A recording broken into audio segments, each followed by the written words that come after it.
Liberal nationalism और इसका क्या मतलब है। सबसे पहले बात करते हैं लिबरलिज्म, इसको क्या बोलते हैं। ये लैटिन वर्ड बच्चों लिबर से मतलब हुआ, मतलब फ्री। फ्री मतलब फ्रीडम। कैसी freedom? Political freedom and economic freedom. अभी आपको थोड़ी देर बाद समझ में आएगा पॉलिटिकल फ्रीडम क्या होता है, इकोनॉमिक फ्रीडम क्या होता है, इसके बारे में फ्रेंच रेवोल्यूशन में क्या हुआ। तो आइडियोलॉजी ऑफ लिबरलिज्म, ये जो क्या बोलते हैं कि लिबरल नेशनलिस्ट थे, उनका ये सबसे बड़ा वेपन बना लिबरलिज्म। इसमें उन्होंने क्या बोला? फ्रीडम फ्रॉम इंडिविजुअल, एक इंडिविजुअल की आज़ादी, इक्वलिटी बिफोर लॉ, कानून के लिए सब बराबर होने चाहिए, मतलब प्रिविलेजेस को ख़त्म करना। फ्रेंच रेवोल्यूशन में तो यही हुआ था। क्या हुआ था? इक्वलिटी बिफोर लॉ हुआ, और उसके बाद क्या हुआ? एक गवर्नमेंट आई जो कि क्या की, पावर को डिवाइड की, जहाँ डिसेंट्रलाइजेशन ऑफ पावर की, नेशनल असेंबली बना, कन्वेंशन बना, ये सारी चीज़ें हुई। फ्रेंच रेवोल्यूशन याद है ना? लोगों को राइट्स मिले, इक्वलिटी बिफोर लॉ आया, मैन एंड सिटीजन राइट्स का एक चार्टर आया जिसमें 17 आर्टिकल थे, वो सब याद करिए, लास्ट ईयर का सब रिलेट करिए। वही है, बोले ना, ये जो चैप्टर है ये फ्रेंच रेवोल्यूशन का सिक्वल है, सेकेंड पार्ट है, पार्ट 2। उसके बाद क्या बोल रहे हैं? वही बात, गवर्नमेंट ऑन कॉन्सेंट। गवर्नमेंट मतलब किसी भी चीज़ को आम सहमति से सरकार बने, ऐसे नहीं कि कोई भी गवर्नमेंट आ जाए और वो रूल करने लगे, ऐसा कुछ नहीं। ये इसलिए चाहते हैं क्योंकि ये इंडस्ट्रियलिस्ट लोग हैं, जितना ज़्यादा इन्वॉल्वमेंट लोगों की रहेगी इस गवर्नमेंट में उतना ही अच्छा है। जितना ज़्यादा ऑटोक्रेसी स्ट्रांग होती है उतना ज़्यादा प्रॉब्लम इंडस्ट्रियलिस्ट लोगों को होती है। जितना ज़्यादा फ्रीडम, सरकार जितनी ज़्यादा सेंट्रलाइज होगी उतना ही ज़्यादा कम इंडस्ट्रियलाइजेशन होगा, और गवर्नमेंट जितनी ज़्यादा फ्री रहेगी, पॉलिटिकली फ्रीडम दी रहेगी, इकोनॉमिक फ्रीडम दी रहेगी, उतना ही ज़्यादा इंडस्ट्रियलाइजेशन होता है, उनको हर तरह से प्रमोट करना। तो यही ये चाह रहे हैं लिबरल लोग। They also stress the inviolability of private property. Private property पे ही तो फोकस करेंगे। क्यों प्राइवेट प्रॉपर्टी पे फोकस करेंगे? ये इंडस्ट्रियलिस्ट हैं। इंडस्ट्रियलिस्ट लोगों को क्या चाहिए? Private property. तो उससे हमें सिक्योरिटी चाहिए, वो कोई भी ना ले ले, वो हमें सिक्योर चाहिए हमारी प्राइवेट प्रॉपर्टी, उसमें हमें कोई प्रॉब्लम नहीं होनी चाहिए। तो इसी पे स्ट्रेस कर रहे हैं। तो ये आइडियोलॉजी ऑफ लिबरलिज्म है। इसमें देखिए नेक्स्ट हम लोग 2 टॉपिक पढ़ेंगे, political liberalism and economic liberalism. अब बात करते हैं political liberalism. Political liberalism, liberalism में पॉलिटिकल लिबरलिज्म क्या है भाई? फ्रेंच रेवोल्यूशन में आप लोगों ने क्या देखा? पॉलिटिकल लिबरलिज्म मिला, बट किसको मिला? सिर्फ उनको जिनके पास प्रॉपर्टी थी। वो याद है ना, 25 की एज के ऊपर वो लोग, वो मैन जिन्हें जो 3 डेज के वेज के बराबर जो है कि वो टैक्सेस पे करते हैं, सिर्फ उनको वोटिंग राइट मिला। याद है? क्लास 9 सब पूरा याद करिए, मतलब सिक्वल 1 याद करना जरूरी है, उसके बहुत सारे सीन जो है वो इसमें चैप्टर 2 में आ रहे हैं, ठीक है। चैप्टर 2 मतलब ये फ्रेंच रेवोल्यूशन का चैप्टर 2। तो फ्रेंच रेवोल्यूशन की हम लोग बात करें, वोटिंग राइट किसको मिला? पॉलिटिकल राइट मतलब सबसे पहले बात होती है वोटिंग। जनता को क्या चाहिए? वोट करने का अधिकार चाहिए। किसी भी वुमेन को वोटिंग राइट नहीं मिला। दूसरा, अगर मेन को भी मिला तो 25 की एज के अबव जो 3 डेज की वेज के बराबर टैक्स पे कर रहे थे। नेशनल असेंबली में भी जा रहे हैं तो वो अपर टैक्स पेयर जा रहे हैं, जो अपर स्लैब में है वो लोग, उसमें भी जो है कि नीचे के जो टैक्स पेयर हैं वो नहीं जा रहे हैं। तो मिला, तो कहने के लिए तो मिला पॉलिटिकल लिबरलिज्म, लेकिन वो लिमिटेड था। तो क्या? Voting right in few hands, कुछ हाथों में ही सिर्फ वोटिंग राइट थी। फ्रेंच रेवोल्यूशन में ऐसा था। उसके बाद उसमें क्या था? Main without property and all women were excluded from political right. याद है? नहीं याद है तो रिकॉल करिए। जिनके पास प्रॉपर्टी नहीं थी उनको और सभी वुमेन को किससे निकाल दिया गया? पॉलिटिकल राइट देने से। वोटिंग राइट नहीं मिली, ठीक। तो क्या? नेपोलियनिक कोड ने भी सेम किया। जैकोबियन के टाइम पे थोड़ा सा मिला, जैकोबियन क्लब, याद है जैकोबियन क्लब? जैकोबियन को भी बीच में ले ही आते हैं, ठीक। जैकोबियन में मिला। जैकोबियन ने क्या किया कि पहले तो वो टैक्सेस वाला हटा दिया, जैकोबियन के टाइम पे उसको हटा दिया। पहले तो उन्होंने टैक्सेस को हटा दिया। जैकोबियन ने क्या किया? पहले टैक्सेस को हटा दिया कि 3 दिन के वेज के बराबर जो टैक्स देगा उसको वोटिंग राइट, वो हटा दिया। और एज को 21 कर दिया, तो मेन वोट, सारे जो आदमी हैं उनको वोटिंग राइट मिल गया, मेन को वोटिंग राइट मिल गया। नेपोलियनिक कोड में फिर से वही, वुमेन का स्टेटस क्या हो गया, माइनर हो गया। भाई नेपोलियन तो कोई डेमोक्रेसी के सपोर्टर थे नहीं, इन्होंने तो मिलिट्री रूल लेकर के आया, तो इनके में पॉलिटिकल राइट मिलना ये तो एक मजाक जैसा हो जाएगा, तो इनके बारे में तो बात है, तो यहाँ पे भी कोई उम्मीद नहीं है कि कोई वोटिंग राइट मिलेगा। ठीक, तो non propertied man and women want equal political right.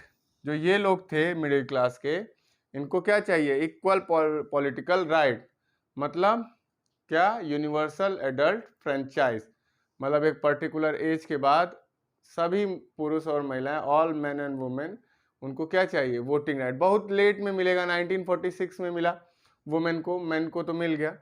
ठीक है, तो ये सारी चीज़ें थी पॉलिटिकल लिबरलिज्म। पॉलिटिकल लिबरलिज्म में फ्रेंच रेवोल्यूशन का पूरा याद करना पड़ा, कॉन्सेप्ट क्या था, और एक्चुअल में वो फाइट किसके लिए कर रहे हैं, वोटिंग राइट के लिए, वोटिंग राइट के लिए फाइट कर रहे हैं। इससे पहले आपने देखा गवर्नमेंट ऑन कॉन्सेंट, वो भी पॉलिटिकली सिस्टम है, तो उसके बारे में तो इसके पहले वाले टॉपिक में बात कर ली। यहाँ मेनली सिर्फ हम लोग किसके बारे में बात किए, वोटिंग राइट। वोटिंग राइट जो है वो कॉमन पीपल का, मिडिल क्लास का, आम आदमी का सबसे बड़ा हथियार होता है, और उसी की लड़ाई हो रही है। नेक्स्ट बात करते हैं इकोनॉमिक लिबरलिज्म की। Next topic economic liberalism. अब ये किसके लिए स्टैंड करते हैं भाई, सबसे पहले बात करते हैं abolition of state impose restriction on movement of goods and capital. 10 kilometre आगे गए, नया कुछ आ गया, बैरियर लगा हुआ है, आपको टैक्सेस पे करने पड़ेंगे। फिर आगे 15 किलोमीटर गए, फिर से आ गया। तो इंडस्ट्रियलाइजेशन में जो सबसे बड़ा बैरियर होता है वो होता है जो स्टेट जो है, अलग अलग स्टेट वो रेस्ट्रिक्शंस को इम्पोज करते हैं। हाँ, तो इन्हें ये पता था, तो इकोनॉमिक लिबरलिज्म की बात होने लगी, abolition of state impose restriction on movement of goods and capital. इसमें देखिए क्या हुआ, 39 स्टेट से आप एक एग्जांपल देखिए, हैम्बर्ग टू न्यूरमबर्ग अगर जाते हैं तो 11 कस्टम बैरियर्स टोटल आते हैं। कितना मजाक है, 11 कस्टम बैरियर, कितना प्रॉब्लम होती होगी, दाम कितने बढ़ जाते होंगे चीज़ों को, कितना टैक्सेस को पे करना पड़ता होगा। इससे कहीं इंडस्ट्रियलाइजेशन होगा, जाएंगे ही नहीं, कहाँ लेकर के जाएं सामान, यहीं भाई बेच लो, अपने यहाँ बेच लो, नहीं तो एक दो बैरियर पार करके बेच लो। जहाँ जहाँ आगे जाएंगे तो क्या होगा, ज़्यादा कस्टम्स को पे करना होगा, और उसकी चीज़ों के दाम और बढ़ जाएंगे, पता नहीं महंगा हो जाएगा, बिकेगा कि नहीं बिकेगा। इंडस्ट्रियलाइजेशन जो है वो कस्टम बैरियर को कम से कम चाहता है, मिनिमम। कभी भी कोई भी इंडस्ट्रीज जो है वो चाहता है कस्टम बैरियर क्या हो, मिनिमम हो। आप क्या हो, मिनिमम। बिल्कुल पसंद नहीं करते हैं कस्टम बैरियर। उसके बाद देखिए एक एग्जांपल भी यहाँ पे एलए एक मेजरमेंट है, उसको दिया गया है फ्रैंकफर्ट में। जब अब बात करते हैं वेट एंड मेजर की, वेट एंड मेजर की बात करिए, वो भी डिफरेंट डिफरेंट है, डिफरेंट डिफरेंट जगह पे कहीं कुछ है। मेजरमेंट का एक एग्जांपल दिया हुआ है एलए का। हाँ, क्या है, फ्रैंकफर्ट में अगर एक एलए की बात करें तो वो 54.7 सेंटीमीटर के बराबर था। मैन में बात करें तो 51.71 सेंटीमीटर के बराबर। न्यूरमबर्ग में अगर बात करें तो 65.6 सेंटीमीटर। फ्रैगमो में बात करें तो 53.5 सेंटीमीटर। कितना डिफरेंट है। हाँ, प्रॉब्लम होगी यहाँ से, अगर कपड़े को लेकर के यहाँ पे जा रहे हैं, किसी भी चीज़ को जो जिसका मेजरमेंट करना हो, अगर यहाँ से लेके यहाँ जा रहे हैं, यहाँ से लेकर के यहाँ पे जा रहे हैं, कितना प्रॉब्लम, समझ में नहीं आ रहा है कि एक्चुअल में लेकर के कितना जा रहा है, आ कितना रहा है। हाँ, तो ये क्या चाहेंगे कि फ्रैंकफर्ट में, मेन में, न्यूरमबर्ग में, फ्रैगबर्ग में, हर जगह क्या हो, सेम मेजरमेंट की वैल्यू हो। हाँ ठीक है, 50 सेंटीमीटर अडॉप्ट कर लिए, सिर्फ 50 सेंटीमीटर, इसकी वैल्यू क्या हो गई, 50 सेंटीमीटर, हर जगह 50 सेंटीमीटर लग गई, north to south, east to west. तो इससे क्या होता है, इंडस्ट्रियलाइजेशन प्रमोट होता है किसी भी कंट्री में। टैरिफ बैरियर कम से कम होना चाहिए, वेट एंड मेजर यूनिफॉर्म होना चाहिए, एक होना चाहिए पूरी कंट्री में, एक होना चाहिए, पूरे वर्ल्ड में एक ही है। 1 kg जो है 1000 ग्राम के बराबर है कि कोई 990 ग्राम या 900 ग्राम लेता है, नहीं। क्या होता है, इजी हो जाता है, ट्रेड करना इजी हो जाता है with in states, with in country, with in international boundaries. ये होता है इकोनॉमिक लिबरलिज्म। इसका एग्जाम्पल है इकोनॉमिक लिबरलिज्म। क्या फॉर्म किया यहाँ पे, जॉल्वरिन, किसने, प्रूसिया ने फॉर्म किया। अब सोचिए जॉल्वरिन फॉर्म किया, जिस एम्पायर में फॉर्म किया गया प्रोशिया के एरिया में, उसमें टोटल 32 करेंसीज चल रही थी, जिनको कन्वर्ट करके कितने में कन्वर्ट किया गया, 2 में। हाँ, एक कंट्री में आप देखते हो एक ही करेंसी चलती कि हर एक, इंडिया में 28 स्टेट्स हैं, 8 यूनियन टेरेटरी है, क्या सबकी अलग अलग करेंसी? नहीं, north to south, east to west, कहीं पे भी जाइए करेंसी एक है। लगता है कि हम क्या है, एक नेशन में। तो इकोनॉमिक लिबरलिज्म जो है वो नेशन फॉर्म करने में बहुत ज़्यादा इंपॉर्टेंट रोल प्ले करता है। क्या होता है इसमें? सबसे पहले वेट वो यूनिफॉर्म, मेजरमेंट वो यूनिफॉर्म, टैरिफ बैरियर बहुत कम, करेंसी एक हो सबसे बेस्ट है। ठीक, यूरोपियन यूनियन ने, पूरे यूरोपियन यूनियन ने ही एक करेंसी को अडॉप्ट किया हुआ है, पाउंड को। तो क्यों किया हुआ है? अलग अलग कंट्री अलग अलग नहीं कर सकते थे? ठीक, अपना अपना कंट्री का लगा रहते फोटो, जो भी वहाँ पे लेजेंड है, ठीक है। लेकिन क्या है, बोल दिया है कि हमारा पाउंड है। तो इससे क्या होता है, इंडस्ट्रियलाइजेशन होता है, इकोनॉमिक ग्रोथ होता है, लगता है कि हम हाँ एक नेशन में हैं। जम्मू कश्मीर में गए तो वहाँ पे भी वही नोट चल रही है, तमिलनाडु में भी गए वहाँ पे भी वही नोट चल रही है। क्या लगता है, हाँ अभी मैं एक नेशन में हूँ, इंडिया में हूँ, हर जगह जो है कि वो एक ही नोट चल रही है।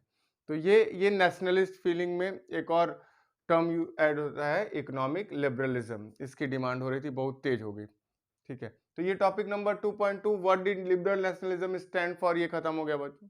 अब नेक्स्ट टॉपिक पे आते हैं।